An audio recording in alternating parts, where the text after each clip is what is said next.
ඇයි මේ data loggers වැදගත් වෙන්නේ?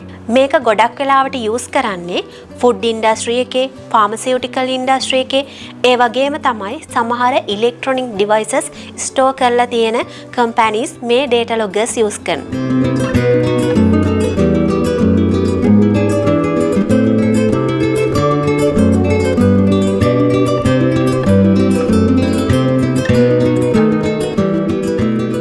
ආයිබෝවන් ලැබ්ලික් YouTube channel එකට ඔබ බොහොම සාදරයෙන් පිළිගන්නවා. අද දවසේදී මගේ අතේ තියෙන මේ device එක දැක්ක ගමන් ඔයාට හිතෙන්න පුළුවන් මේක pen drive එකක් කියලා. නෑ, ඔබ වැරදි. මේක data logger එකක්. සාමාන්‍යයෙන් data loggers හදන්නේ temperature එක, humidity වගේ time එකත් එක්ක change වෙන measurement records කරලා තියන්න.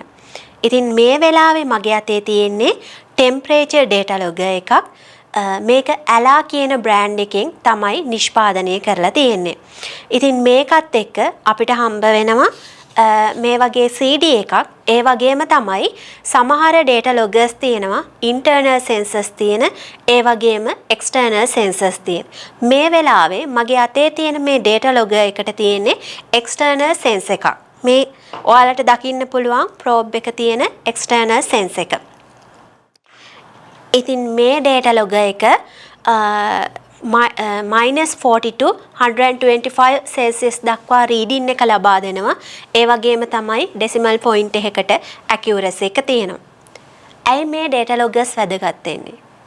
මේක ගොඩක් වෙලාවට යූස් කරන්නේ ෆුඩ් ඉන්ඩස්ට්‍රි එකේ, ෆාමසිටිකල් ඉන්ඩස්ට්‍රි එකේ, ඒ වගේම තමයි සමහර ඉලෙක්ට්‍රොනික ඩිවයිසස් ස්ටෝර් කරලා තියෙන කම්පැනිස් මේ data loggers යූස් කරනවා. මොකද අපි හිතමු ෆුඩ් ඉන්ඩස්ට්‍රි එකක් කියලා. සමහර අයිටම්ස් තියෙනවා, ෆුඩ් අයිටම්ස් තියෙනවා ප්‍රශස්ත උෂ්ණත්ව මට්ටමක මේන්ටේන් කරන්න ඕනේ. ඒව සමහරලාට තියෙන්නේ ගොඩක් කූලින් බොක්ස් වල වෙන්න පුළුවන්, ෆ්‍රීසර්ස් වල වෙන්න පුළුවන්. ඒ වගේ තැන්වලට හැමතිස්සෙම මැනුවලි ඇක්සස් නැහැ. ඉතින් ඒ වගේම තමයි කන්ටිනියස්ලි අපිට data රෙකෝඩ් කරන්න ඕනේ ටෙම්පරේචර් එක කොහොමද වේරි වෙන්නේ කියලා. අන්න ඒ වගේ තැනකදී අපිට මේ data loggers යූස් කරන්න පුළුවන්. ඒ වගේ ක්‍රිටිකල් access නැති critical point වලදී අපිට temperature එක, humidity එක measure කරගන්න අවශ්‍ය නම් මේ data loggers use කරන්න පුළුවන්. මේකේ තව සුවිශේෂී දෙයක් තමයි මේකේ range එකට වඩා exceed වුණොත්, අපි හිතමු lower ගියොත් හරි high temperature වගේ වුණොත් එහෙම මේකේ alarm system එකක් තියෙනවා. ඒ වගේ exceed temperature එක exceed වෙනවා නම් ඒකත් indicate කරන්න. ඒ වගේම තමයි ඔබට දකින්න පුළුවන් මේක USB port එකක් තියෙන්නේ. ඉතින් මේක කම්පියුටර් එකකට කනෙක්ට් කරලා මේ CD එකේ අපි software එක ලබා දෙනවා.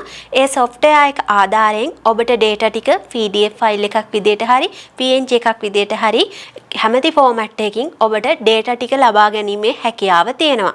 ඉතින් ඔය දේවල් තමයි data logger එක ගැන ඔබට අද මට කියා දෙන්න තියෙන්නේ. ඉතින් මේ වගේ තවත් වැදගත් items ගැන, වැදගත් devices ගැන දැනගන්න එකතු වෙන්න අපිත් එක්ක ලැබ්ලික් YouTube එක.